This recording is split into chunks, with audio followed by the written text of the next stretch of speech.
To bypass the trap of your own intelligence, you must fundamentally lower the stakes. Your brain is freezing, not because you are lazy, but because you are treating your creative goals like life or death scenarios. The solution is a psychological tool called micro-quotas. Most smart people set goals based on outcome. I will write a book. I will start a business. Your amygdala sees these massive vague outcomes as threats. It simulates 1,000 ways you could fail, and it shuts you down to keep you safe. A micro-quota ignores the outcome entirely. It focuses on a task so small, it is impossible to fail. You don't write a book. You write 2 bad sentences. You don't build a business. You register a domain name. By making the task trivial, you sneak past your brain's threat detection system. This is the paradox of potential.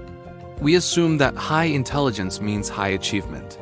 But in the realm of action, high intelligence can be a liability. Psychologists call this analysis paralysis, but I prefer to call it the intelligence trap. If you have a high-functioning mind, you are excellent at simulation. You can visualize the future better than most.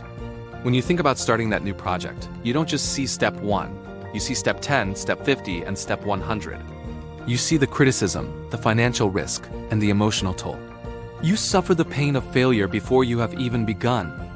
This creates a state of high friction. You aren't lazy.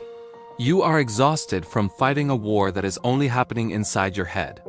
You are burning all your energy on simulation, rather than action. The philosopher Søren Kierkegaard described anxiety as the dizziness of freedom. He understood that the more options you can see, the harder it is to move. The intelligent mind sees too many options.